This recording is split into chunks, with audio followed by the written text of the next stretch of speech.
আসসালামু আলাইকুম ওয়া রাহমাতুল্লাহি ওয়া বারাকাতুহু। রাইট ফর্ম ভার্ব একাডেমিক এবং অ্যাডমিশন দুটো জায়গাতেই খুবই গুরুত্বপূর্ণ। যারা এইচএসসি 25 এবছর পরীক্ষা দিতে যাচ্ছ এবং এইচএসসি 26 যারা পরীক্ষার্থী আছো এবং যে ব্যাচেরই হও না কেন, এইচএসসি ইংরেজিতে ভালো করার জন্য রাইট ফর্ম ভার্বের কোনো বিকল্প নাই। তো আজকে আমরা সেই টপিকটি নিয়ে আলোচনা করব। একাডেমিক এর পাশাপাশি অ্যাডমিশনে কিভাবে রাইট ফর্ম ভার্ব এবং এর একটি যে সাথে সাথে যে অন্য একটা টপিক সেটা হলো সাবজেক্ট ভার্ব এগ্রিমেন্ট, দুটো টপিকই তোমরা কিভাবে ভালো করতে পারো সেটা নিয়ে আলোচনা করব। তো আজকের এই ক্লাসটা আমরা দুইটা ভাগে ভাগ করেছি। প্রথমত আমরা বোর্ড প্রশ্ন অ্যানালাইসিস করব, সেই জায়গাগুলো থেকে বোঝার চেষ্টা করব কোন অংশগুলো থেকে কিভাবে আমাদের বোর্ডে প্রশ্ন এসে থাকে। দ্বিতীয়ত কোন নিয়মগুলো থেকে আমাদের সাধারণত রাইট ফর্ম ভার্ব প্রশ্ন আসে সেটিও আমরা বোঝার চেষ্টা করব। Let's get started.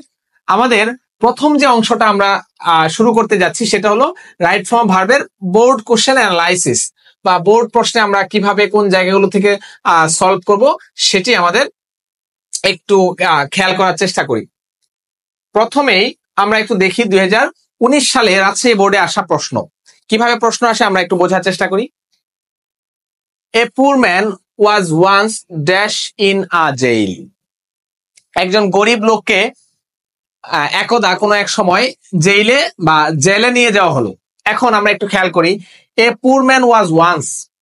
আমাদের প্রথমেই যে জিনিসটা খেয়াল করতে হবে যে এই প্যাসেজটা কোন টেন্সে আছে। প্রধান যে দায়িত্বটা হলো আমার প্যাসেজের টেন্সটা নির্ধারণ করা, সেই অনুযায়ী আমার পুরো প্যাসেজটা আনসার করতে হবে। তার মানে আমার প্রথমেই খেয়াল করতে হবে যে এ পুর ম্যান ওয়াজ ওয়ান্স, এই ওয়ান্স শব্দটা আমি যখন এখানে পেলাম তাহলে আমাকে খেয়াল করতে হবে এটা অতীত কালের কোনো এক সময়ের কথা উল্লেখ করা হয়েছে, একদা, তার মানে অতীতের কোনো একটা সময়। তো একজন মানুষকে প্রথম সেন্টেন্সে আমরা দুইটা দারুণ ক্লু পেয়ে যাচ্ছি। প্রথম যে জিনিসটা খেয়াল রাখতে হবে সেটা হলো কোন টেন্সে আছে, কোন কালের ঘটনা। ওয়ান্স যখন থাকবে একদা তখন আমরা বুঝবো সেটা অতীত কালের ঘটনা, অতীতের কোনো সময়ের কথা এখানে উল্লেখ করা হয়েছে। এবং দ্বিতীয়ত যে জিনিসটা টেন্সের পাশাপাশি আমরা প্রথমে দেখলাম টেন্সের পাশাপাশি একটা জিনিস আমাদের খেয়াল করতে হবে সেটা হলো এই প্যাসেজটা বা এই সেন্টেন্সটা, এই স্টেটমেন্টটা কোন মুডে আছে। মুড বলতে আমরা কোনটা বুঝবো, অ্যাক্টিভ মুড নাকি প্যাসিভ মুড। অ্যাক্টিভ মুড কোনটা আমরা জানি, ভয়েসের ক্ষেত্রে আমরা পড়েছি যখন যে সাবজেক্ট দেয়া থাকে গিভেন সেন্টেন্স বা গিভেন যে স্টেটমেন্টটা, সেই সাবজেক্ট যদি নিজে কাজ করে তাহলে সেটা অ্যাক্টিভ মুড, মানে সেটা নিজে কাজ করতেছে। আর যখন অ্যাক্টিভ মুডে কোনো সেন্টেন্স থাকে তখন ভার্বটা হয় অ্যাক্টিভ। আর যখন সাবজেক্ট নিজে কোনো কাজ করতে পারে না বা সাবজেক্ট যখন কাজ করে না তখন সেটা প্যাসিভ মোডে চলে যায়। আমরা একটু খেয়াল করি, a poor man was dash put in a jail. এখন একজন মানুষ কি সে নিজে নিজে জেলে যায়, তাকে রাখা হয়েছিল জেলে, মানে someone put him in a jail. এটা আমাদের খেয়াল করতে হবে। এ পুর ম্যান একজন গরিব লোককে was once put in a jail. আমরা জানি পুট যে ভার্ব এটার পাস্ট এবং পাস্ট পার্টিসিপল ফর্ম সেম, তাহলে এখানে আনসার কি হবে, poor man was once put in a jail. প্রথম আনসারটা আমার পুট রয়ে যাচ্ছে। ওকে, তাহলে প্রথম সেন্টেন্সে আমরা খেয়াল করলাম প্রথমত আমাকে টেন্সটা ধরতে হবে, টেন্সটা আইডেন্টিফাই করতে হবে কোন টেন্সে আছে, কোন কালের ঘটনা।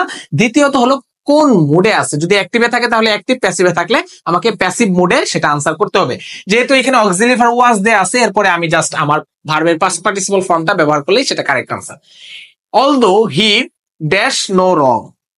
অলদো যদি থাকে তাহলে সেক্ষেত্রে আমরা পাস্ট ফর্ম ব্যবহার করব।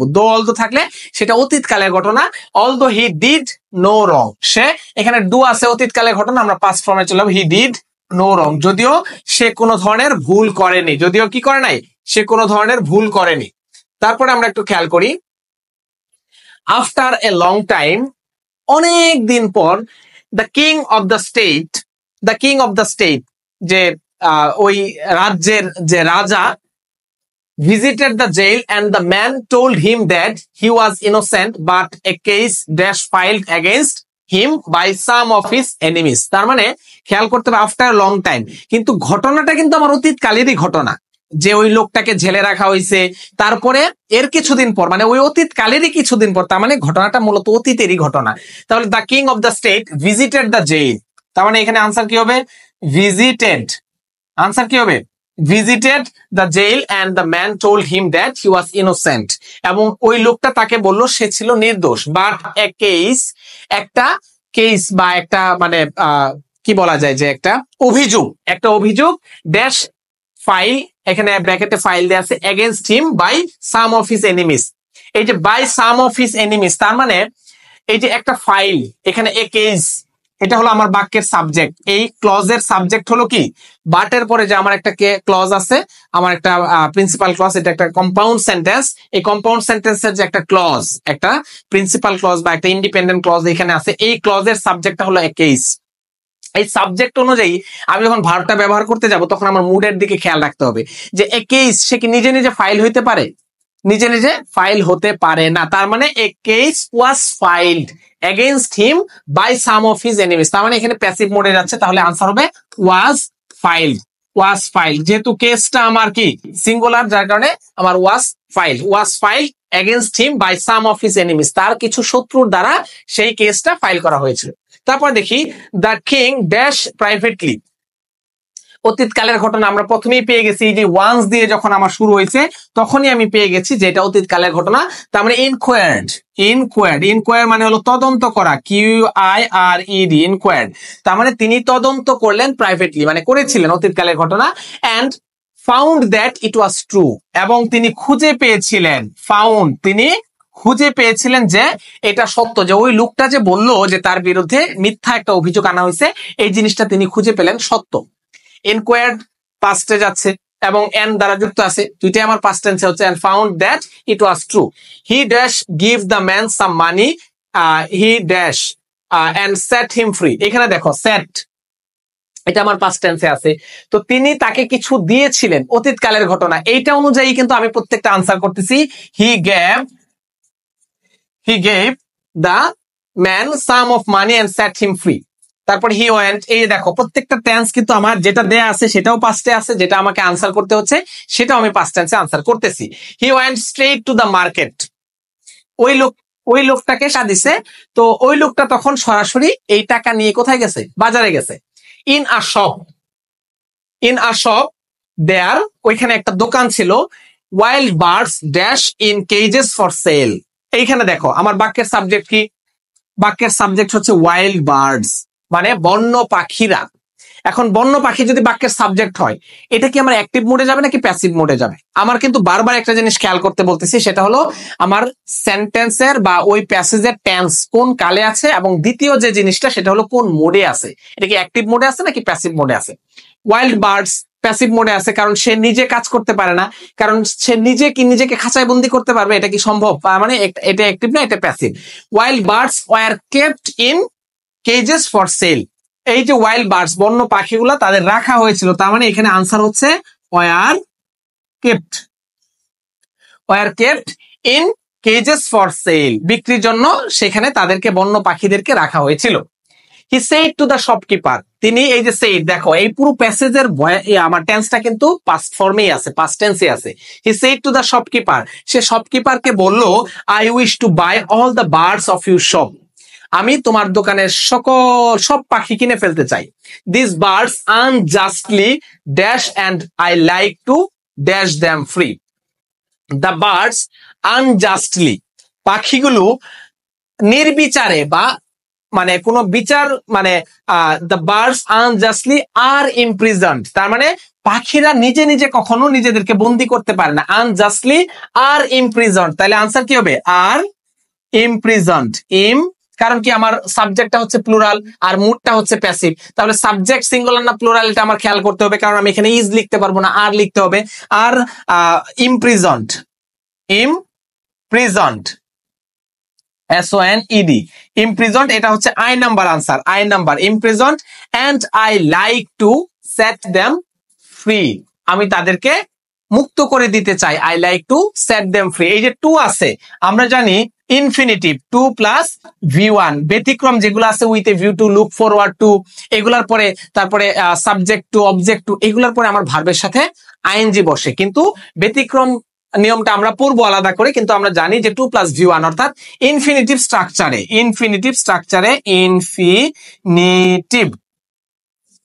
স্ট্রাকচারে আমাদের টু এর পরে ভার্বের বেস ফর্ম বসে, তাহলে আনসার হবে টু সেট দেম ফ্রি। আমরা এই যে 10টা প্রশ্ন এখানে আনসার করলাম, 10টা প্রশ্নের উত্তর যা দেখলাম, এখানে আমাদের মূল যে জিনিসটা ছিল আমাদের টেন্স, কোন টেন্সে আছে কোন কালে আছে সেটা আইডেন্টিফাই করা। দ্বিতীয়ত হলো সেন্টেন্সের মুড, এটা কোন মোডে আছে, অ্যাক্টিভ মোডে আছে নাকি প্যাসিভ মোডে আছে। যদি অ্যাক্টিভ মোডে থাকে তাহলে সাবজেক্ট অ্যাক্টিভ, ভার্ব অ্যাক্টিভ। আর প্যাসিভ মোডে থাকলে সাবজেক্ট প্যাসিভ মোডে থাকবে, ভার্ব প্যাসিভ মোডে যাবে। আর প্যাসিভ মোড মানে তো তোমরা জানো যে am is are was were plus ভি3, হ্যাভ হ্যাজ হ্যাড প্লাস ভি3, বা অর্থাৎ আমাদের প্যাসিভ ভয়েসে আমাদের আনসারটা করতে হবে। তৃতীয়ত যে জিনিসটা সেটা হলো বাক্যের সাবজেক্ট। বাক্যের সাবজেক্ট আমার সিঙ্গুলার প্লুরাল সেটার দিকে আমাকে খেয়াল রাখতে হবে। এক্ষেত্রে আমার সাবজেক্ট ভার্ব এগ্রিমেন্টের যে নিয়মগুলো সেগুলো আমাকে মাথায় রাখতে হবে। আচ্ছা, পরবর্তীতে আমরা আরেকটি প্রশ্নে চলে যাই। এই প্রশ্নটা অ্যানালাইসিস করে আমরা মূল নিয়মে যাব। আমাদের দুইটা ভাগ, একটা হলো প্রথমে অ্যানালাইসিস করা, বিশ্লেষণ করা কোন জায়গাগুলো থেকে কিভাবে প্রশ্ন আসতেছে, এবং দ্বিতীয়ত যে কাজটা করা সেটা হলো আমাদেরকে আমরা নিয়ম ধরে ধরে পড়বো, নিয়ম ধরে ধরে পড়বো কোন জায়গাগুলো থেকে কিভাবে প্রশ্ন এসে থাকে। আচ্ছা, আমরা এখন যে জিনিসটা পড়বো সেটা হলো কুমিল্লা বোর্ডের 2023 সালে আসা প্রশ্ন।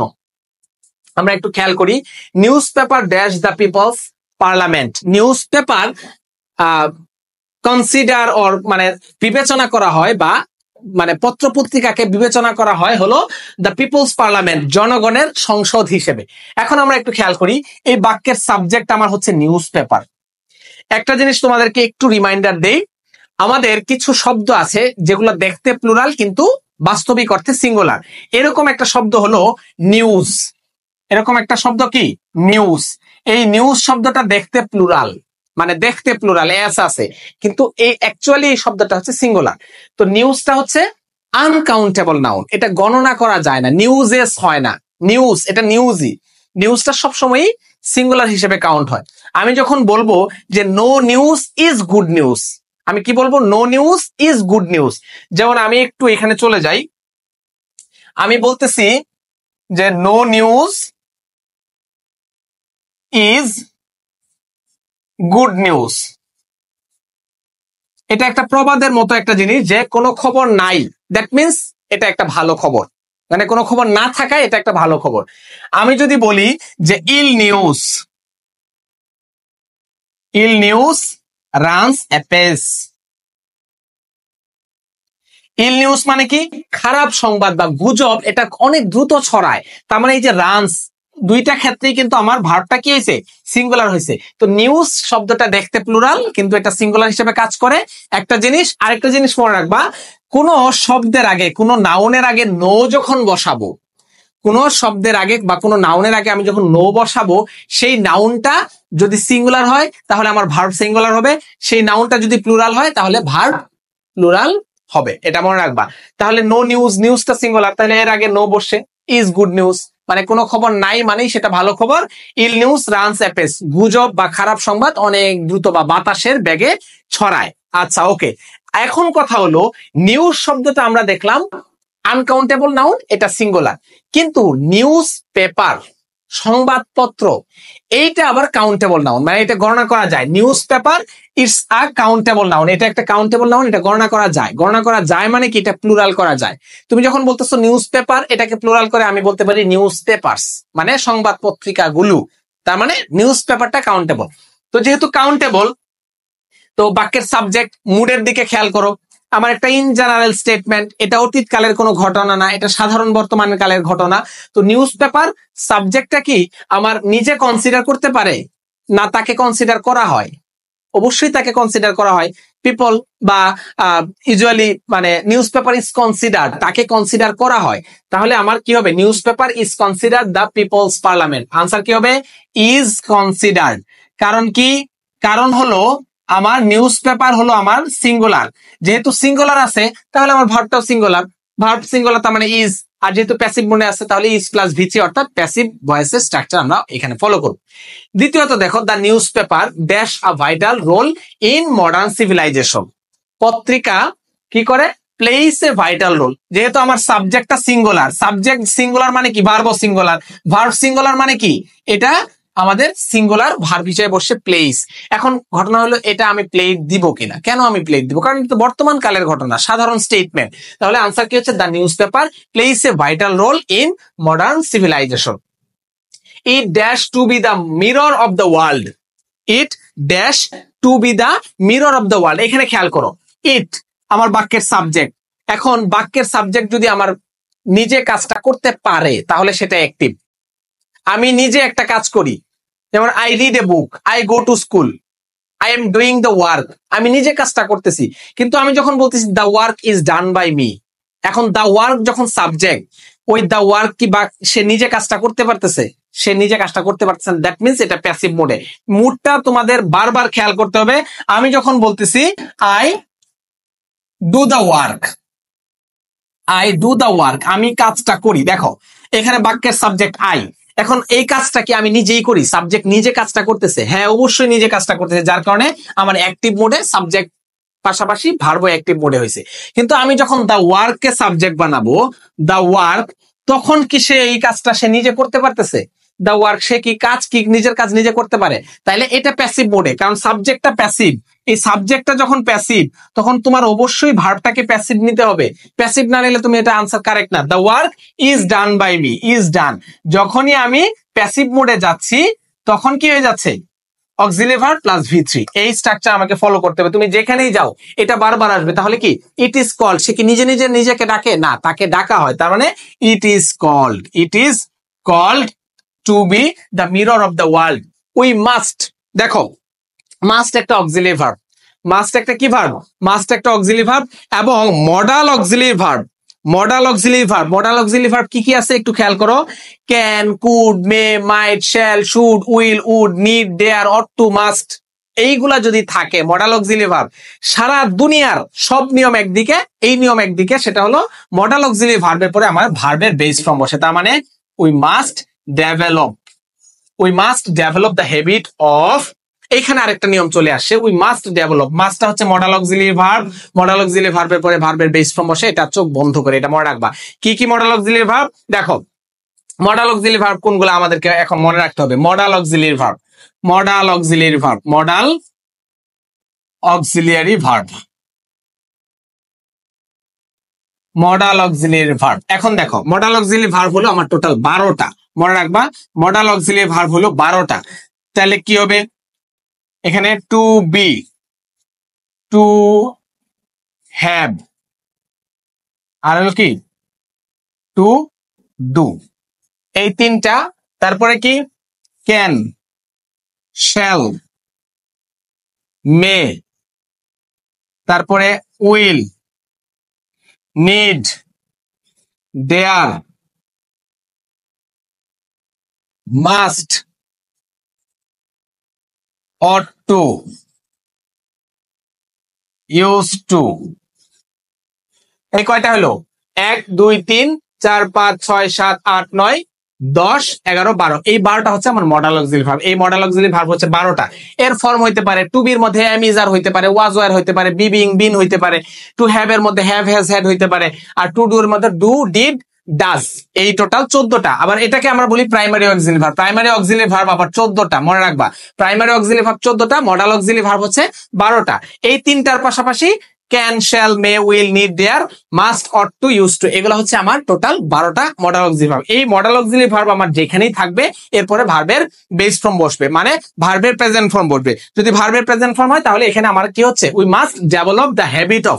এখানে একটা জিনিস খেয়াল করো, আমাদের আরেকটা নিয়ম চলে আসছে প্রিপোজিশনের পর। প্রিপোজিশনের পর সবসময় মনে রাখবা যে প্রিপোজিশনের পর সবসময় ভার্বের সাথে আইএনজি বসে। ব্যতিক্রম কি? টু প্লাস V1, অর্থাৎ টু এর পরে আমাদের V1 বসে বা ভার্বের বেস ফর্ম বসে। এটাকে আমরা বলি ইনফিনিটিভ। এটাকে আমরা কি বলি? ইনফিনিটিভ। এখন এটারও আবার ব্যতিক্রম আছে, যেমন with a view to, look forward to, তারপরে subject to, object to, prior to, এইগুলোর পরে আমাদের আবার ভার্বের সাথে আইএনজি বসে। তাহলে আমরা একটু দেখি, the habit of reading the news paper, the habit of reading the newspaper daily, it helps us, এটা আমাদেরকে সহযোগিতা করে। ইট হেল্পস আস, আমাদের কিছু ভার্ব আছে, এই ভার্বগুলা কি কি? এই ভার্বগুলা হচ্ছে হেল্প।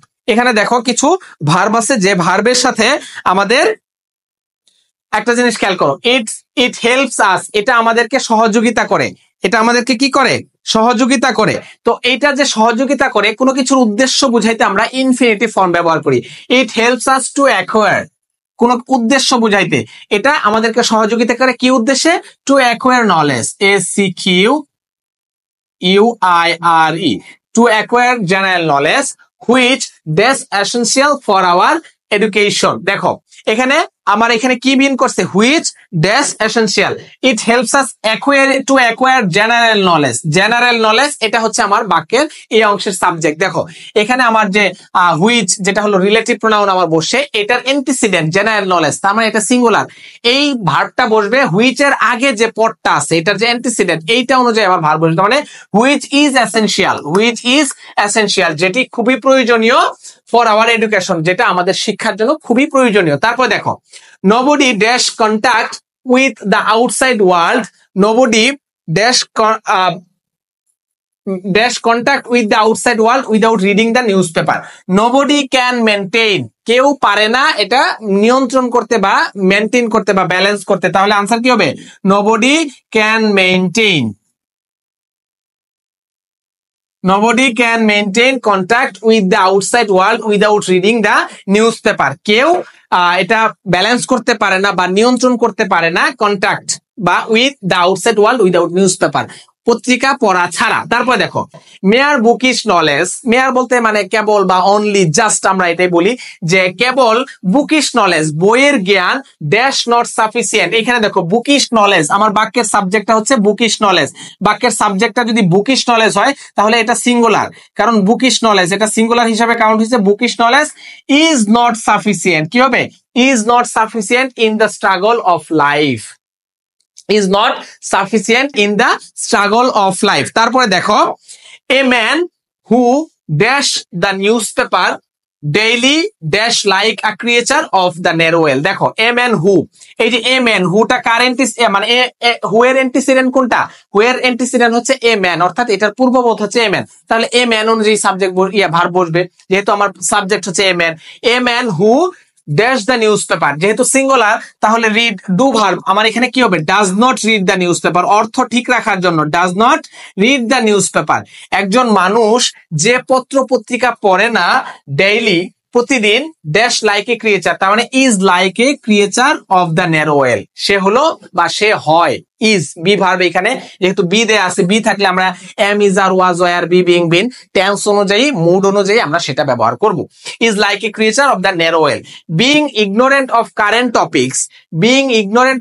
টপিক্স, সাম্প্রতিক সময়ের যে বিষয় ঘটনাবলী সেগুলাতে অজ্ঞ থাকার দরুন he can not dash part, যেহেতু ক্যান নট আছে আমরা একটু আগেই দেখে আসছি, ক্যান, এই ক্যানটা কি ধরনের ভার্ব আমরা মাত্র দেখে আসি, এই দেখো ক্যানটা হচ্ছে modal auxiliary verb, modal auxiliary ভার্বের পরে এই যত মডাল অক্সিলারি ভার্ব আছে প্লাস V1, এরপরে কি বসে, V1 ভার্বের বেস ফর্ম, এটা হচ্ছে চিরন্তন নিয়ম। তাহলে কি হবে, ক্যান নট টেক পার্ট, সে অংশগ্রহণ করতে পারে না, টেক পার্ট একদম বেসিক নিয়ম, can not take part in the talks and discussions in an enlightened society and he dash live like a fish out of water in it. He cannot live, সে বাঁচতে পারে না বা সে জীবিত থাকতে পারে না, এখানে he cannot take part, সে অংশগ্রহণ করতে পারে না, he can't live like a fish, একটা মাছের মতো, সে বাঁচতে পারে না একটা মাছের মতো, যেমন একটা মাছ আউট অফ ওয়াটার মানে পানি ছাড়া যেরকম বাঁচতে পারে না, সেও এরকম বাঁচতে পারে না। Students dash for reading newspaper daily, এখানে দেখো স্টুডেন্টটা হচ্ছে আমার এখানে সাবজেক্ট, আমার এই বাক্যের সাবজেক্ট হচ্ছে স্টুডেন্ট। এখন student dash ask for reading newspaper daily, ask মানে এখানে জিজ্ঞাসা করে না, আস্ক মানে হলো তাদেরকে বলা হয় বা অ্যাডভাইস দেওয়া হয়, উপদেশ দেওয়া হয়। তো স্টুডেন্টস অ্যাডভাইস কি নিজেকে দেয়, মানে শিক্ষার্থীদেরকে অ্যাডভাইস দেওয়া হয়, তার মানে স্টুডেন্টস আর আস্কড, তাদেরকে বলা হয় বা তাদেরকে উপদেশ দেওয়া হয়। আর আস্কড কেন হলো, কারণ এটা প্যাসিভ মোডে আছে, বোঝার চেষ্টা করো যে খুবই সিম্পল, যে যখন কোনো প্যাসিভ মোডে থাকবে তাহলে আমার মানে ভার্বটা প্যাসিভ মোডে যেতে হবে, ভার্ব প্যাসিভ মোডে মানে কি, অক্সিলারি ভার্ব প্লাস V3, তার মানে students are asked for reading newspaper daily, শিক্ষার্থীদেরকে প্রতিদিন পত্র পত্রিকা পড়ার কথা বলা হয়ে থাকে। এখন আমরা দুইটা বোর্ড প্রশ্ন সলভ করলাম, এখন কথা হলো যে এই যে দুইটা বোর্ড প্রশ্ন সলভ করলাম এটার মোটিভটা কি, এটার উদ্দেশ্যটা কি, এই উদ্দেশ্যে এখন আমরা চলে যাচ্ছি। আমরা একটু খেয়াল করি, আমরা যে জিনিসটা দিয়ে আমরা শুরু করতে চাই সেটা হলো আমাদের রাইট ফর্ম ভার্ব।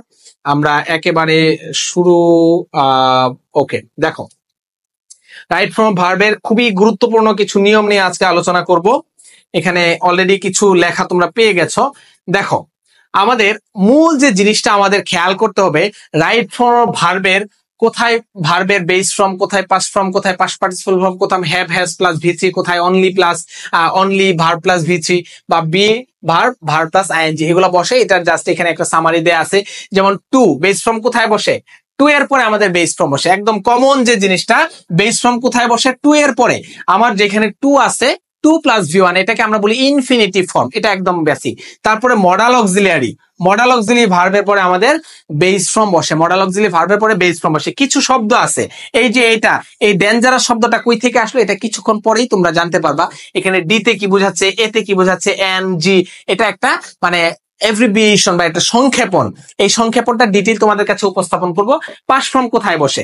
গল্পটা বা আমাদের যে স্টোরিটা আছে সেটা যে অতীত কালের হয়, অতীতের কোনো ঘটনা বর্ণনা করে, সেই ক্ষেত্রে আমরা ভার্বের পাস্ট ফর্ম ব্যবহার করি। তারপরে লাস্ট যুক্ত সময়, লাস্ট প্লাস টাইম যখনই থাকবে, লাস্ট টাইম, ওয়ান্স, এগো, লং সিন্স, এই ক্ষেত্রে আমরা ভার্বের পাস্ট ফর্ম ব্যবহার করব।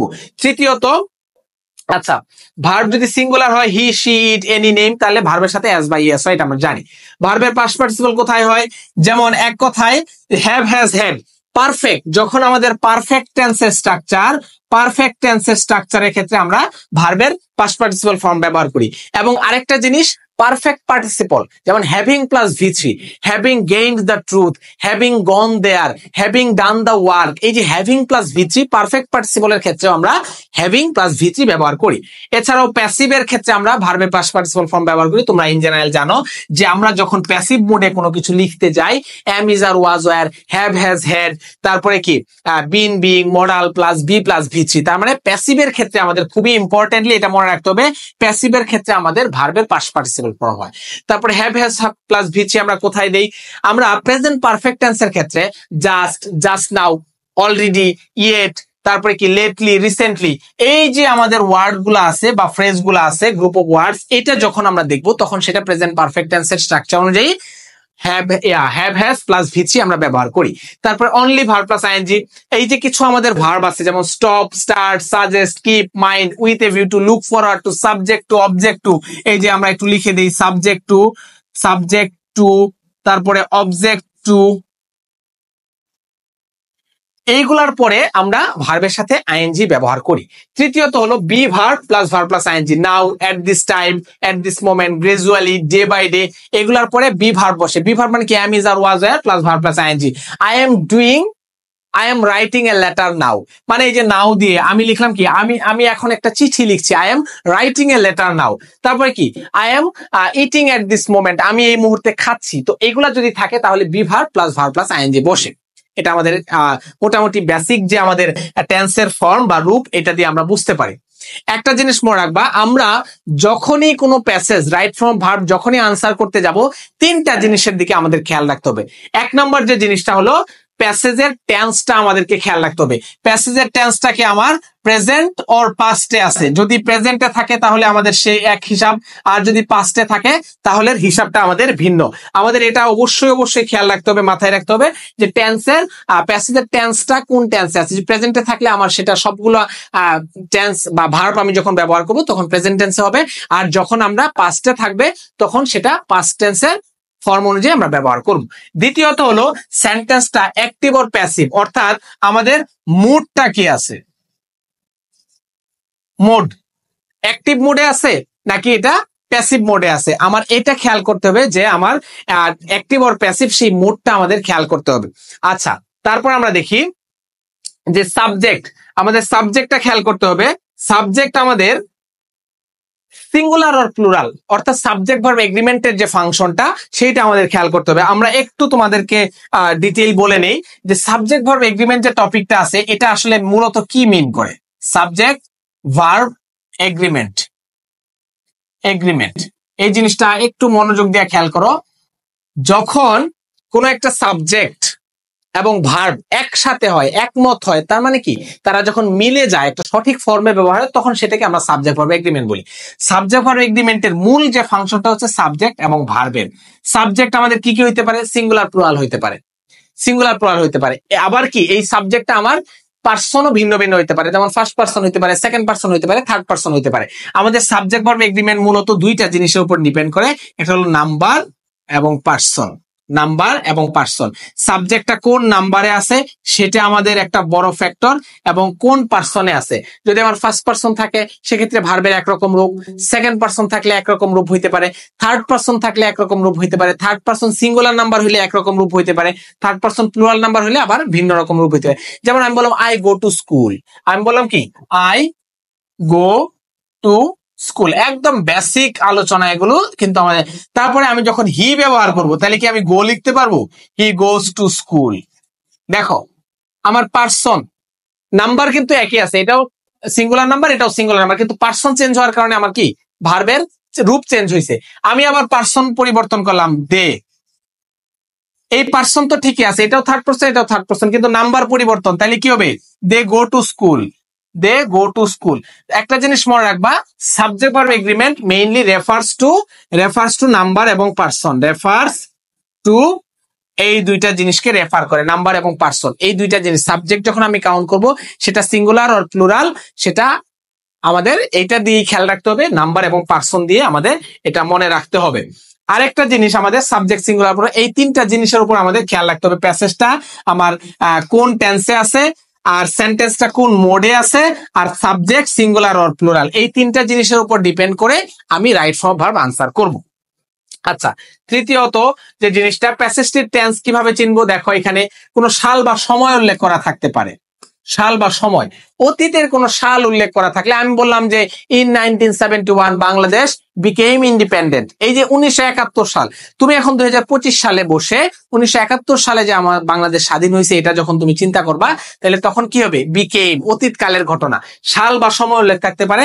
ভার্বের ফর্ম উল্লেখ থাকলে, ভার্ব যদি আমার পাস্ট টেন্সে উল্লেখ থাকে, once there lived a king, once there lived a king, আমি বললাম দেয়ার লিভড এ কিং, তাহলে ভার্বের উল্লেখ করা আছে, ফর্মটা উল্লেখ করা আছে, আমি এখানে লিভড দেখে আমি বুঝলাম এটা পাস্ট টেন্সে আছে। তারপর দেখো সময় নির্দেশক কোনো ওয়ার্ড উল্লেখ থাকলে, yesterday, last night, last moment, last year, last decade, বা এই অতীত নির্দেশক কোন সময় নির্দেশক কোনো ওয়ার্ড উল্লেখ থাকলে সেটা দিয়ে আমরা টেন্স নির্বাচন করতে পারবো।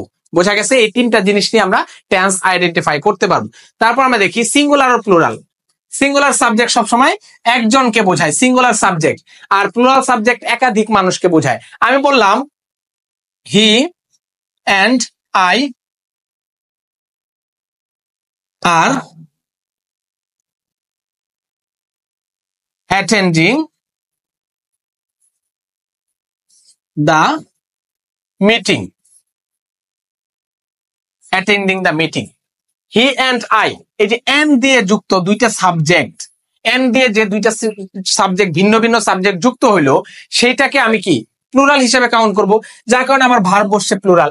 তাহলে সিঙ্গুলার সাবজেক্ট সবসময় একজনকে বোঝায়। আবার একটু খেয়াল, সাবজেক্ট ভার্ব এগ্রিমেন্ট যখন আমরা ডিটেইল পড়তে যাব, আমি বললাম যে slow and steady, slow and steady,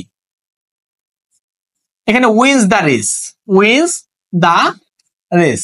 দেখো এখানে একটু ব্যতিক্রম, এই যে স্লো এন্ড স্টেডি এন্ড দিয়ে যুক্ত হয়েছে ঠিকই, কিন্তু দুইটা ভিন্ন ভিন্ন সাবজেক্ট না, একই সাবজেক্ট, একই সাথে স্লো। আমরা হেয়ার এবং টর্টয়েসের গল্পটা জানি, যে কচ্ছপ এবং খরগোশ যখন দৌড় প্রতিযোগিতা দিছে, তো কচ্ছপ একই সাথে স্লো ছিল এবং একই সাথে স্টেডি ছিল, এই দুইটা কারণে সে কিন্তু রেস জিততে পারছে।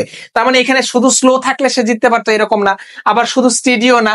তো দুইটা জিনিস যখন একসাথে বুঝাইছে তখন এই সাবজেক্টটাকে আমি সিঙ্গুলার কাউন্ট করতেছি, যার কারণে আমি ভার্বটা দিছি সিঙ্গুলার। তো মেইনলি আমাদের যে জিনিসটা মনে রাখতে হবে যে আমাদের সিঙ্গুলার সাবজেক্ট সবসময় একজনকে বোঝাবে, আর প্লুরাল সাবজেক্ট তখন একাধিককে বোঝাবে, অর্থাৎ ভার্বটা তখন প্লুরাল নেবে। ওকে, তারপর আমরা দেখি প্যাসিভ অ্যাক্টিভ ভয়েস কিভাবে চিনবো। প্যাসিভ ফর্মের সাবজেক্টটি বস্তুবাচক বা কর্মক্ষম হয় না, মানে প্যাসিভ ভয়েসের যে সাবজেক্ট সে কখনো কাজ করতে পারে না, সে নিজে ওই কাজটা সম্পাদন করতে পারবে এই ক্ষমতা তার নাই। তার মানে আমাদের প্যাসিভ ভয়েসের সাবজেক্টটি বস্তুবাচক বা কর্মক্ষম হয় না, প্যাসিভ ভয়েসের সাবজেক্ট নিজে কাজ করে না। আমরা এটা দিয়ে বুঝবো যে সাবজেক্টটা যখন নিজে কাজ করতে পারবে না তখন সেটাকে আমরা কি বলবো, সেটাকে আমি বলবো প্যাসিভ। প্যাসিভ ভয়েসের সবসময় বি প্লাস ভার্ব, ভার্বের পাস্ট পার্টিসিপল ফর্ম, যেমন দ্য বুক ড্যাশ ইন 1976। এখন বইটা হচ্ছে আমার বাক্যের সাবজেক্ট। এখন বই কি নিজে কর্মক্ষম বা নিজে কাজ করতে পারে, এটা বস্তুবাচক, এবং এটা কর্মক্ষম না, এটা কাজ করতে পারতেছে না। আর প্যাসিভ ভয়েস সাবজেক্ট নিজে কাজ করে, তার মানে the book was published in 1976। তাহলে এখানে আনসার কি হবে? Was published. এখন আমি যদি দিই পাবলিশড, তাহলে এটা ভুল। কেন ভুল? কারণ আমি ঠিক আছে ভার্বটা আমি পাস্ট টেন্সে দিলাম, কিন্তু আমার প্যাসিভ তো করতে হবে, আমার তো বই নিজে নিজে পাবলিশ হয় না। তার মানে ওয়াজ পাবলিশড ইন 1976। দেখো he dash the work yesterday. এখন হি বাক্যের সাবজেক্ট, এখন সে কাজটা করছে, সে ব্যক্তিবাচক, ব্যক্তি নিজে কাজটা করতে পারে। সাবজেক্ট এখানে হি, হি এর ক্ষমতা আছে নিজে কাজটা করার। তার মানে একটি ফর্মে সাবজেক্টটি বস্তুবাচক ও কর্মক্ষম হয়। একটি ভয়েসে সাবজেক্ট নিজেই কাজ করে, যখন সাবজেক্ট নিজে নিজে কাজ করতেছে তখন সেটাকে আমি অ্যাক্টিভ, অ্যাক্টিভ মানে নিচে কাজ করা। তাহলে হি ডিড দ্য ওয়ার্ক ইয়েস্টারডে, তখন আমি এখানে ডিড দিলাম। ডিড দিলাম কারণ কি? সে অতীতকালে, মানে ইয়েস্টারডে আছে, অতীতকালে সে নিজে কাজটা করছে, that means he did the work yesterday. Okay, তারপর আমরা দেখি, ওই যে আমরা একটা শব্দ দেখছিলাম ডেঞ্জারাস, মানে মারাত্মক। ডেঞ্জারাস শব্দটা আমাদের কি মিন করে? ডেঞ্জারাস শব্দটা আসলে কিছু, মানে এটা একটা ট্রিক, এটা তোমরা মনে রাখতে পারো। যেমন daily, always, normally, generally, everyday, regularly, often, usually, sometimes, seldom, এই যে 10টা ওয়ার্ড, এই 10টা ওয়ার্ডকে আমি ডেঞ্জারাস হিসেবে সংক্ষেপণ করে দিলাম, যে তোমরা এই 10টা ওয়ার্ড দেখে বুঝতে পারবা যে এটা প্রেজেন্ট ইনডিফিনিট টেন্স। আমি বললাম যে I go to school daily, he goes to school daily, সে প্রতিদিন স্কুলে যায়। I always do the work in time, আমি সব সময় আমার কাজ বা কোনো কাজ সময়ের মধ্যে করি। ঠিক একই রকম normally I go to market বা I go to shopping mall, normally সাধারণত আমি শপিং মলে যাই। এই generally, everyday, regularly, often, usually, sometimes, seldom, তারপর দেখো he always dash the truth, তার মানে এটা প্রেজেন্ট ইনডিফিনিট টেন্স। যেহেতু প্রেজেন্ট ইনডিফিনিট টেন্সে আছে, বাক্যের সাবজেক্ট হচ্ছে হি। যদি আমার বাক্যের subject third person singular number হয় প্রেজেন্ট ইনডিফিনিট টেন্সে, সেক্ষেত্রে আমরা ভার্বের সাথে এস বাই এর যুক্ত করি। তাহলে কি হবে? He always speaks the truth, speaks the truth, always speaks the truth. তাহলে I dash my teeth daily, কি হবে?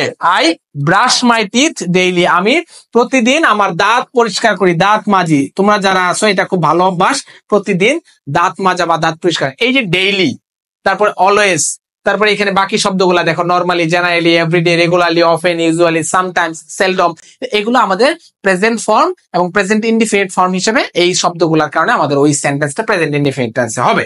তারপরে দেখো দ্বিতীয়ত, অভ্যাসগত কর্ম বা চিরন্তন সত্য থাকলে প্রেজেন্ট ইনডিফিনিট।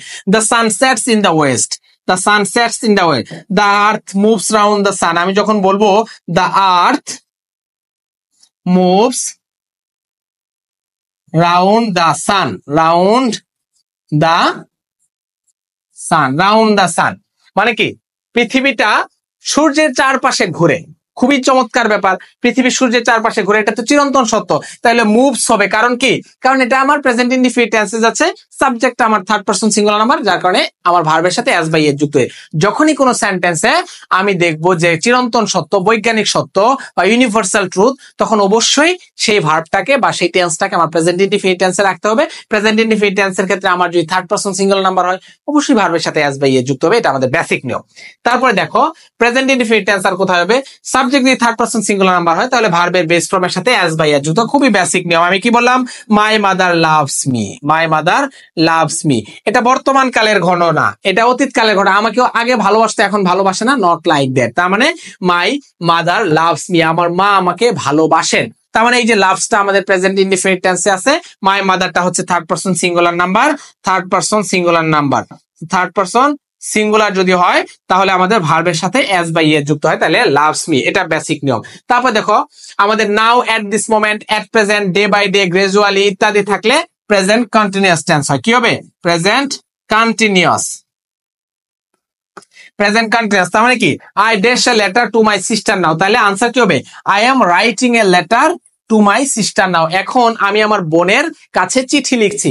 এই যে now, at this moment, at present, এইগুলা যখনই থাকবে তখনই সেটা আমার প্রেজেন্ট কন্টিনিউয়াস টেন্স বা গ্রাজুয়ালি কন্টিনিউয়াস টেন্স হবে, এটা চলমান কোনো ঘটনা বোঝাবে। সেই ক্ষেত্রে আমরা অবশ্যই ভার্বের সাথে auxiliary verb plus verb plus ING আমরা ব্যবহার করব। তারপর দেখো কিছু ফাইনাইট ভার্ব, প্রিপোজিশনাল ফ্রেজ, কিছু ফাইনাইট ভার্ব আছে। এখন ফাইনাইট ভার্ব কোনটা?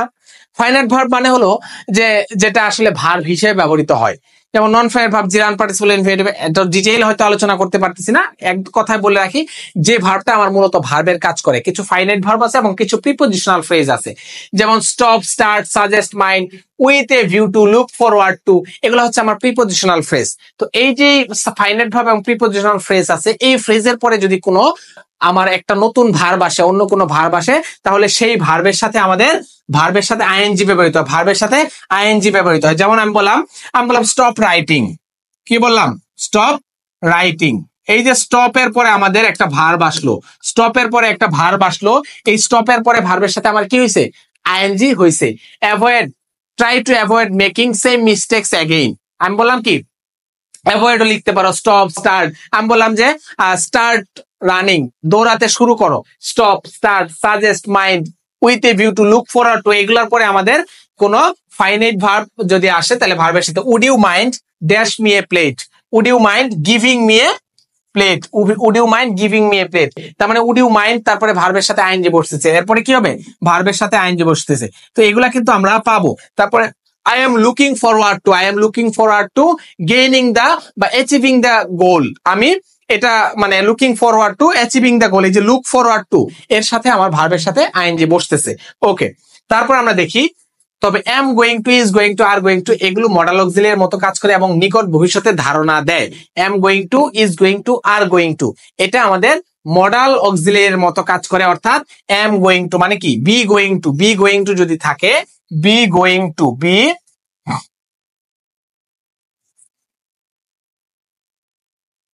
বি গোয়িং টু, তার মানে they dash to a concert tomorrow, they are going to a concert tomorrow, they are going to, are going to a concert tomorrow, they are going to a concert tomorrow. তার মানে be going to plus V one. I am going to open a shop, I am going to, আমি এটা চালু করতে যাচ্ছি। He is going to start venture, বা কোন একটা উদ্যোগ নতুন সে শুরু করতে যাচ্ছে। তাহলে বি গোয়িং টু, তারপরে ভার্বের বেস ফর্ম বসে। তারপরে দেখো আমরা just, just now, yet, already, just আছে এখানে, জাস্টটা লেখা নাই, জাস্ট মনে রাখবা just, just now, already, yet, recently, lately ইত্যাদি থাকলে প্রেজেন্ট পারফেক্ট টেন্স হয়, প্রেজেন্ট পারফেক্ট টেন্স। আর প্রেজেন্ট পারফেক্ট টেন্সের স্ট্রাকচার কি? Have, has plus V3, have, has plus V3। তার মানে দেখো Bangladesh national cricket team dash already dash his it's worth, এটা মাইনসিং বোর্ডে 2023 আসে। Team already has proven, has proved or proven, তার মানে Bangladesh cricket team already has proved its worth, এটা তাদের সামর্থ্য তারা অলরেডি প্রমাণ করে ফেলছে। তার মানে have has plus V3, have has plus V3। আচ্ছা, তারপর আমরা দেখি ইনফিনিটিভের ক্ষেত্রে টু প্লাস ভার্বের বেস ফর্ম বসে। তার মানে to plus V1, to plus V1 ইনফিনিটিভের স্ট্রাকচার। আমরা যখন পড়েছি non finite verb, non finite ভার্বের মধ্যে জিরান পার্টিসিপল ইনফিনিটিভ, ইনফিনিটিভ স্ট্রাকচারটা আমরা কখন ব্যবহার করি? উদ্দেশ্য বুঝাইতে, উদ্দেশ্য বুঝাইতে আমরা ইনফিনিটিভ স্ট্রাকচার ব্যবহার করি। যেমন I want to do the work, আমি এটা চাই কাজটা করতে, আই ওয়ান্ট টু, এই যে উদ্দেশ্য, two plus V1, to plus V1 আমরা ইনফিনিটিভ স্ট্রাকচারের ক্ষেত্রে ব্যবহার করি। এখান থেকে একটা দুইটা প্রশ্ন তোমার 10টার মধ্যে কমনলি রাইট ফ্রম ভাবে এই অংশ থেকে এসে থাকে। I want to do the work. তারপরে দেখো modal auxiliary verb can, could, shall, should, will, would, may, might, must, had, had to, তারপরে হ্যাভ টু, নিড, ডেয়ার। তার মানে হ্যাভ টু, হ্যাড টু, এইগুলা যে আছে, এইগুলার পরে আমাদের ভার্বের বেস ফর্ম বসে। আমরা অলরেডি এটা পড়ে ফেলছি। Rahima could not give me any solution, could not give me, এখানে গিভ আছে, তাহলে আনসার কি হবে? গিভ। কারণ কি? এই কুড আছে, কুডটা হচ্ছে আমার মডাল অক্সিলারি ভার্ব, এরপরে আমাদের যে ভার্বটা বসবে সেটা অবশ্যই ভার্বের বেস ফর্ম বসবে। তারপরে দেখো শুড আই ডু ইট, এই যে শুড আছে, শুড আমার মডাল অক্সিলারি ভার্ব, তারপরে এরপরে যে ভার্বটা বসবে সেটা বেস ফর্ম হিসেবে বসবে। বুঝতে পারছো? এটা খুবই কমন একটা নিয়ম, এখান থেকে প্রশ্ন আসে। Shall, should, will, would, can, could, may, might, need, dare, ought to, must, এগুলা থেকে আমাদের এরপরে যদি আমাদের কোনো ভার্ব আসে তাহলে সেটা অবশ্যই ভার্বের বেস ফর্ম হিসেবে বসবে। তারপর আমরা দেখি ago, since, once, long since, long ago, yesterday, last night, week, month, year, last day, the day before, এই শব্দগুলো যখন আমার থাকবে কোনো সেন্টেন্সে, ইয়েস্টারডে, লাস্ট নাইট, তারপরে আমাদের কি week, month, year, the day before, তার মানে এক কথায় আমরা জিনিস মনে রাখবো লাস্ট পাস্ট টাইম, অতীত লাস্ট এবং কোন সময়ের কথা উল্লেখ থাকলে, আমি বললাম last second, last minute, last hour, last year, last day, last night, last morning, last decade, last era, last century, তুমি যাই কিছু বলো না কেন, লাস্ট শব্দ যদি থাকে তাহলে সেটা পাস্ট ইনডিফিনিট এবং ভার্বের পাস্ট ফর্ম হবে। পাস্ট ইনডিফিনিট টেন্স অর্থাৎ ভার্বের পাস্ট ফর্ম। আমি বললাম ইয়েস্টারডে, আমি বললাম লং এগো, আমি বললাম লং সিন্স, আমি বললাম ওয়ান্স, আমি বললাম এগো।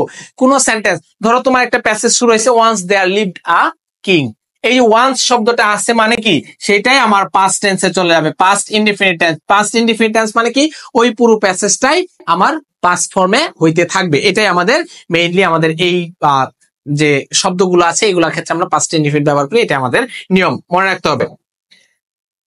তারপরে দেখো, অতীতকালের দুটি ক্লজ যদি অ্যাজ, হোয়েন, ওয়াইল দ্বারা যুক্ত থাকে তাহলে একটি পাস্ট কন্টিনিউয়াস, অপরটি পাস্ট ইনডিফিনিট টেন্স হয়। এখানে ওয়াইল এর ক্ষেত্রে একটু ব্যতিক্রম নিয়ম আছে এখানে, যার কারণে এখানে স্টার দেয়া আছে।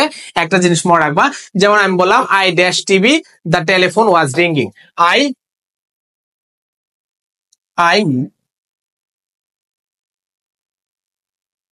আচ্ছা, was ringing, I watched TV,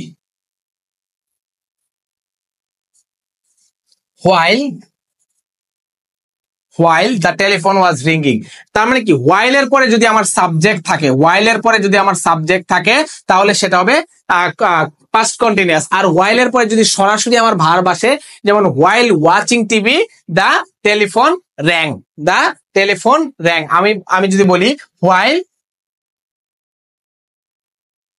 watching TV the telephone rang.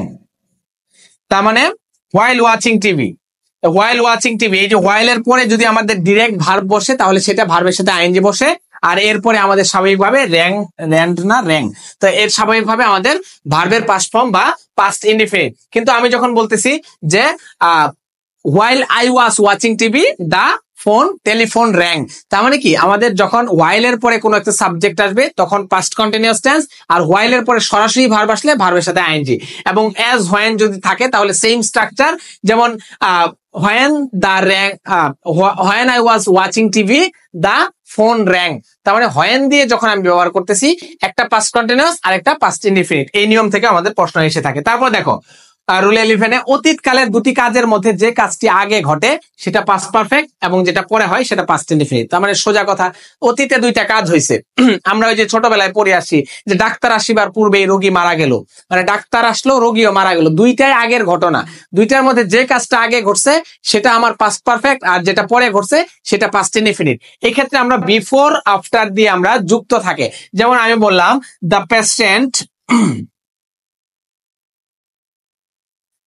patient had died, মানে আগে রোগী মারা গেছে, আগে রোগী মারা গেছে। বিফোর পূর্বে, মানে এটা পূর্বে দ্য ডক্টর কেম, মানে ডাক্তার আসার পূর্বে কি হয়েছে, দ্য পেশেন্ট। আচ্ছা এটা একটু মুছে নেই।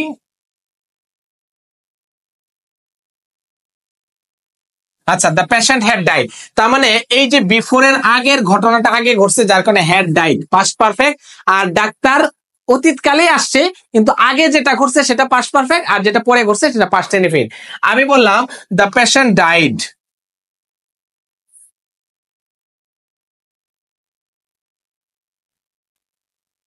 After the doctor had come, একদম সহজ জিনিস। যে এইখানে দেখো আফটার, আফটারের পরে আমাদের পাস্ট পারফেক্ট আর আফটারের আগে পাস্ট ইনডিফিনিট। তার মানে আগে ডাক্তার আসছে তারপরে রোগী মারা গেছে, তার মানে যেটা অতীতকালে দুইটা ঘটনার মধ্যে যেটা আগে ঘটছে সেটা পাস্ট পারফেক্ট, আর যেটা পরে ঘটছে সেটা পাস্ট ইনডিফিনিট। একদম কমন নিয়ম, এখান থেকে আমাদের প্রশ্ন এসে থাকে। তারপর আমরা দেখি no sooner had then scarcely had when, এই দুইটা মানে আমাদের ক্লজ, এটা ফ্রেজ আমাদের মনে রাখতে হবে। No sooner had then scarcely had when, যদি যুক্ত দুটি ক্লজ যুক্ত হলে প্রথমটিতে পাস্ট পার্টিসিপল এবং পরেরটিতে ভিটো হয়। যেমন no sooner had we reached home, no sooner had we reached home, তার মানে এটা হলো পাস্ট পার্টিসিপল। পাস্ট পার্টিসিপল মানেই হলো V3, আমাদের একটা হবে পাস্ট পার্টিসিপল এবং অপরটা হবে পাস্ট ইনডিফিনিট। দেন ইট started raining, অপরটাতে কি হবে? it started raining. No sooner had we reached home than it started raining. আমরা বাসায় পৌঁছতেই বা কোনো ঘটনা ঘটতে না ঘটতেই অন্য কোনো ঘটনা ঘটে গেলে সেটাকে আমরা no sooner had than দিয়ে প্রকাশ করি। তাহলে no sooner had যদি had then এবং hardly had when যদি থাকে তাহলে প্রথম যে আমার past participle এবং পরেরটা past indefinite হবে, এটা আমাদের মনে রাখতে হবে। তারপর আমরা দেখি as soon as দ্বারা দুটি ক্লজ যুক্ত হলে দুটি ক্লজই past indefinite tense হয়, মানে কোনো একটা ঘটনা ঘটতে না ঘটতেই। এখন আমরা বললাম as soon as the teacher entered the room, the room students became silent. তার মানে একটা জিনিস আমরা খেয়াল করি, কোনো একটা ঘটনা ঘটতে না ঘটতে হতে না হতেই যখন আমরা এরকম কোনো উল্লেখ করি তখন সেই ক্ষেত্রে আমাদের দুইটা ভার্বই পাস্ট টেন্সে হয়। দুইটা ভার্বই কি হবে? দুইটা ক্লজই পাস্ট ইনডিফিনিট টেন্স হবে। যেমন as soon as I came in, as soon as I came in, আমি মানে আসতে না আসতেই she left the room, মানে কি আমিও আসলাম সেও মানে আসতে না আসতেই সে রুম ত্যাগ করলো বা কক্ষ পরিত্যাগ করলো।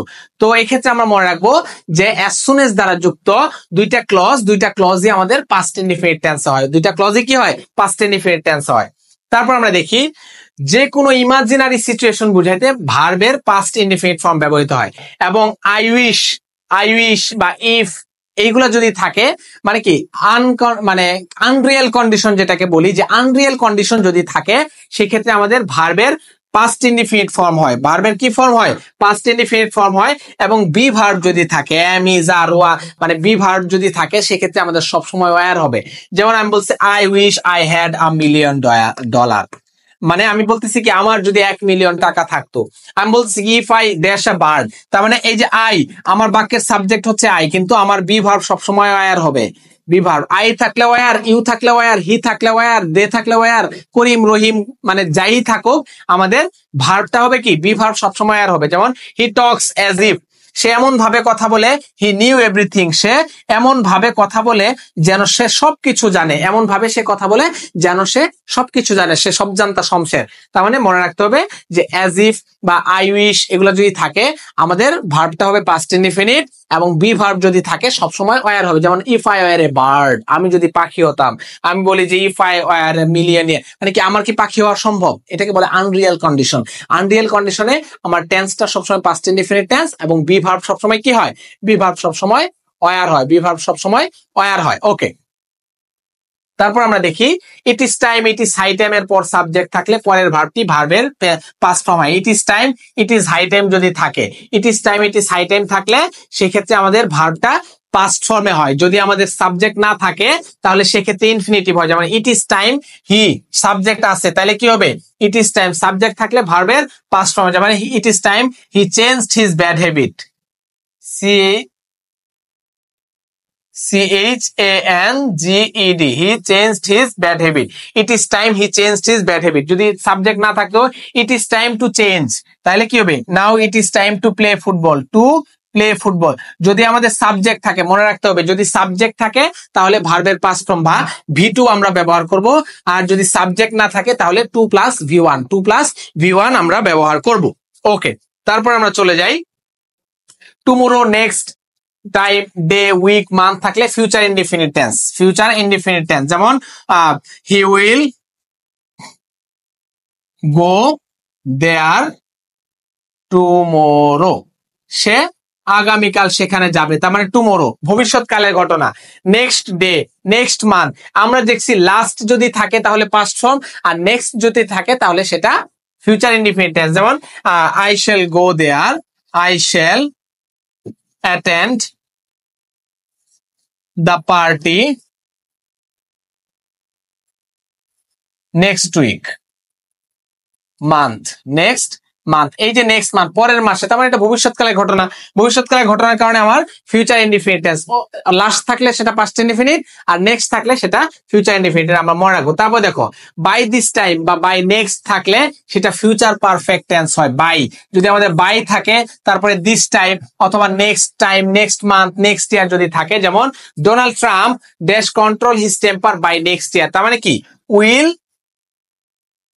Have controlled, will have control, তার মানে by 9 o'clock we will have finished our homework, we will have finished our homework, তার মানে যদি আমাদের ভবিষ্যতের কোন সময় by this time, by next year, by next month, বা by next year, বা by next morning, বা by next night, by next week, আমি যেটাই বলি না কেন সেক্ষেত্রে আমাদের ফিউচার পারফেক্ট টেন্স, সেক্ষেত্রে কি হবে ফিউচার পারফেক্ট টেন্স বাই, যেটাই বাই প্লাস টাইম বা এটা উল্লেখ থাকলে সেক্ষেত্রে আমাদের ফিউচার পারফেক্ট টেন্স। তারপর আমরা দুটি ভবিষ্যৎকালের when, as soon as, unless, until দ্বারা যুক্ত হলে এদের পরের প্রেজেন্ট ইনডিফিনিট ভার্ব বসে, অপরটি ফিউচার ইনডিফিনিট, যেমন I will not go until he, I will not go, তার মানে একটা ফিউচার ইনডিফিনিট আর একটা হচ্ছে present indefinite. I will not go, এই যে উইল নট গো তার মানে এটা ফিউচার ইনডিফিনিট আছে, তাহলে কি হবে until he agree, until he agree, until he agree, তাহলে তাহলে কি হবে প্রেজেন্ট ইনডিফিনিট ভার্ব, অপরটি ফিউচার ইনডিফিনিট, তার মানে until he agrees, until he agrees, তাহলে হিটা আমার subject, third person singular number, present indefinite কি হলে আমার এস বাই এর যুক্ত হবে। তারপর দেখো as soon as he arrives in Dhaka, এই যে হিটা আমার subject, third person singular number, যার কারণে এখানে হচ্ছে arrives in ঢাকা হি, তারপরে কি হবে তারপরে এই ক্ষেত্রে আমাদের হবে ফিউচার ইনডিফিনিট, তাহলে কি he will give a reception, he will give a reception, তার মানে আমরা খেয়াল করব when, as soon as, unless, until দ্বারা দুইটা ক্লজ যুক্ত, দুইটা ক্লজ, দুইটা কাজের কথা উল্লেখ থাকলে একটা হবে আমার ফিউচার ইনডিফিনিট আর একটা হবে প্রেজেন্ট ইনডিফিনিট, একটা ফিউচার ইনডিফিনিট একটা প্রেজেন্ট ইনডিফিনিট, এই সূত্র অনুযায়ী আমরা আনসার করব। তারপর দেখো ব্র্যাকেটের মধ্যে নট প্লাস ভার্ব থাকলে টেন্স সাবজেক্ট অনুযায়ী, যেমন আমার do not, does not, did not, will not, আমরা যে টেন্স থাকবে সেই টেন্স অনুযায়ী আনসার করব। দেখো due to lack of education they not know what they need, তাদের শিক্ষার অভাব থাকার কারণে তারা জানে না তাদের কি প্রয়োজন, যশোবর 2022 আসে। এখন দে বা সাবজেক্টটা কি থার্ড পারসন প্লুরাল নাম্বার, তার মানে দে এর সাথে ডাজ নট হয় না, দে এর সাথে কি হবে they don't know, they do not know, তারা জানে না হোয়াট দে নিড, তাদের কি প্রয়োজন। আমি বলতেছি কি আই ডু নট নো, তারপরে কিন্তু he does not know, you do not know, তার মানে আমার নট থাকলে সেক্ষেত্রে ডু বা ডাজ আমরা যেটাই ব্যবহার করি না কেন সেই ব্যবহারটা হবে আমার পার্সন অনুযায়ী। পার্সন যদি আমার থার্ড পার্সন সিঙ্গুলার নাম্বার হয় তাহলে একরকম হবে, আমার থার্ড পার্সন প্লুরাল নাম্বার হলে একরকম হবে, সেকেন্ড পার্সন হলে একরকম হবে, ফার্স্ট পার্সন হলে একরকম হবে। তো আমার টেন্স এবং সাবজেক্ট অনুযায়ী টেন্সটা কোন টেন্সে আছে, যদি আমার অতীত কালে থাকে যে ডিড নট নো, যদি অতীতে থাকতো তাহলে আমি ডোন্ট লিখতাম না, তাহলে কি লিখতাম ডিড নট নো। টেন্স এবং সাবজেক্ট, সাবজেক্টটা সিঙ্গুলার আর প্লুরাল এটা অনুযায়ী আমাদের ভার্বের ফর্ম বসবে। তারপর আমরা দেখি বি ভার্ব উল্লেখ থাকলে সেখানে টেন্স অনুযায়ী, যদি আমাদের বি উল্লেখ থাকে সেন্টেন্সে, আমার গ্যাপে যদি বি থাকে, যেমন Amerigo dash a street child who lived here in 90s, তার মানে 90 এর দশকে এখানে যে ছেলেটা বাস করতে আমেরিগো, তার মানে he was a street child, he was a street child, সে একজন পথের শিশু ছিল বা সে একজন পথ শিশু ছিল যখন সে 90 এর দশকে এখানে বাস করতো। মানে 90 দশক এটা অতীত কালের ঘটনা। টেন্সটা কি আছে, টেন্স আমাদের পাস্টে আছে, টেন্স আছে আমাদের পাস্টে, এবং আমাদের যে সাবজেক্ট আমেরিগো সেটা singular, third person singular, third এবং সিঙ্গুলার, যার কারণে আমাদের কি হয়েছে থার্ড সিঙ্গুলার, যার কারণে আমাদের এখানে আমি দিছি ওয়াজ। তো আমাদের টেন্স এবং পারসন, পারসন অর্থাৎ সাবজেক্ট দেখে আমাদের সেটা বসাইতে হবে। তারপর আমরা দেখি এখানে আমরা প্রথমেই যে জিনিসটা দেখে এসেছিলাম যে কখন আমরা কোথায় বেস ফর্ম, কোথায় পাস্ট ফর্ম, কোথায় পাস্ট পার্টিসিপল, কোথায় হ্যাভ হ্যাজ প্লাস ভিজি, কোথায় ভার্ব প্লাস আইএনজি, কোথায় be plus verb plus ING ব্যবহার করব, সেটা আমরা দেখেছিলাম। এটারই একটা রিমাইন্ডার, এটা আমরা মনে রাখার চেষ্টা করব। ওকে, তারপরে যে জিনিসটা আমাদের খেয়াল রাখতে হবে, আমাদের কিছু প্রশ্ন আসে কন্ডিশনাল সেন্টেন্স থেকে। কন্ডিশনাল সেন্টেন্স, কন্ডিশনাল সেন্টেন্সের 4টা প্রকার আমরা জানি। জিরো কন্ডিশন, জিরো কন্ডিশন কোথায়, যেটা হলো সায়েন্টিফিক ট্রুথ। সায়েন্টিফিক ট্রুথ আমরা যখন ব্যবহার করি, সায়েন্টিফিক ট্রুথ বা চিরন্তন সত্য আমরা যখন ব্যবহার করি তখন আমরা জিরো কন্ডিশন ব্যবহার করি। যেমন if you hit ice, it melts, it melts. দেখো আমি ইফ ইউ হিট আইস, তুমি যখন বরফকে তাপ দিবা তখন সেটা গলতে শুরু করবে। যখন তুমি বরফকে তাপ দিবা তখন সেটা গলতে শুরু করবে। ইফ ইউ হিট আইস, তার মানে এখানে দেখো এটাও প্রেজেন্ট ইনডিফিনিট, ইট মেলস, এটাও প্রেজেন্ট ইনডিফিনিট। যখন সায়েন্টিফিক ট্রুথ বা বৈজ্ঞানিক সত্য তখন উভয় পাশে আমরা প্রেজেন্ট ইনডিফিনিট ব্যবহার করি। এটা হলো আমার একটা শর্ত। এটা কোন কন্ডিশন? Zero condition. আর ফার্স্ট কন্ডিশন একটা হবে প্রেজেন্ট ইনডিফিনিট আর একটা হবে ফিউচার ইনডিফিনিট। একটা প্রেজেন্ট, যেমন if you come I will go, তুমি যদি আসো তাহলে আমি যাব। আমি বললাম কি if you come, if you come I will go, তুমি যদি আসো তাহলে আমি যাব। একটা প্রেজেন্ট ইনডিফিনিট, একটা ফিউচার ইনডিফিনিট। আরেকটা স্ট্রাকচার কি? Second condition. সেকেন্ড কন্ডিশনের স্ট্রাকচার হলো পাস্ট, একটা হলো পাস্ট ইনডিফিনিট আর একটা হলো would could might plus V one. Would could might plus V one. Would could might plus V one, এটা হচ্ছে আমার সেকেন্ড কন্ডিশন। থার্ড কন্ডিশনের স্ট্রাকচার কি? একটা হলো present perfect, past perfect. Past perfect মানে কি? থার্ড কন্ডিশন দেখো had plus V three, had plus V three, তার মানে একটা পাস্ট পারফেক্ট আর একটা হবে আমার কি would could might, would could might plus have plus V three, could might plus have plus V three. এটা হলো আমাদের চারটা কন্ডিশন। এই কন্ডিশনের স্ট্রাকচার গুলো আমাদের ভালো করে আয়ত্ত করতে হবে, কারণ কন্ডিশন থেকে একটা দুইটা প্রশ্ন মোস্ট ইম্পর্টেন্টলি থাকে। এটা আমাদের খুবই গুরুত্ব দিয়ে খেয়াল করতে হবে। তাহলে আমাদের কন্ডিশনাল সঠিক অনুযায়ী ভার্ব নির্ধারণ করতে হবে। যেটা দেয়া থাকবে এটার সাপেক্ষে অন্যটা কি হবে সেটা আমাদের নির্ধারণ করতে হবে। ওকে, আমরা এরই মধ্য দিয়ে রাইট ফর্ম ভার্বের এ টু জেড তুমি যেসব জায়গাগুলো থেকে তোমার প্রশ্ন আসে সেটা তুমি এই ক্লাসের মধ্য দিয়ে পেয়ে যাবা। আর এর পাশাপাশি যেটা করতে হবে, প্রচুর পরিমাণ প্র্যাকটিস করতে হবে। তুমি জাস্ট এই নিয়মগুলো ফলো করবা এবং এর পাশাপাশি বোর্ড কোশ্চেনটা সলভ করতে হবে। তোমার বিগত 10 বছরের বোর্ড প্রশ্ন যদি পুরোপুরি ভাবে বুঝে সলভ করতে হয় তাহলে রাইট ফর্ম ভার্বের 10 এ 10, 10 out of 10 is very much possible. তো এই কাজটা করতে হবে। তো সবাই যেটা করব, ক্লাসটা মনোযোগ দিয়ে করলাম, নিয়মগুলো আমরা বুঝে পড়ার চেষ্টা করব, আত্মস্থ করার চেষ্টা করব এবং প্রচুর পরিমাণে প্র্যাকটিস করব। Practice makes a man perfect. যদি আমি প্র্যাকটিস করতে পারি, it will the best for you to answer right form verb. Board question প্রচুর সলভ করতে হবে। এটা একাডেমিক এবং অ্যাডমিশনের জন্য আমার প্রচুর কাজে লাগে। তো সবাইকে রোড টু ডিএমসি এবং অন্বেষণ পরিবারের থেকে অনেক ধন্যবাদ, অনেক শুভকামনা। প্রচুর ভিডিওস নিয়ে তোমাদের সাথে দেখা হবে। আমি মইনুল ভাই, ঢাকা ইউনিভার্সিটি থেকে পড়াশোনা করেছি। তোমাদের সাথে প্রচুর ইংরেজি ক্লাস নিয়ে তোমাদের সামনে হাজির হব। সবাই সে পর্যন্ত ভালো থাকো, সুস্থ থাকো, নিরাপদে থাকো। আমি ব্যক্তিগতভাবে তোমাদের কাছে আমার জন্য দোয়া চাই, তোমাদের জন্য অনেক দোয়া, শুভকামনা। আল্লাহ হাফেজ। আসসালামু আলাইকুম ওয়া রাহমাতুল্লাহি ওয়া বারাকাতুহু।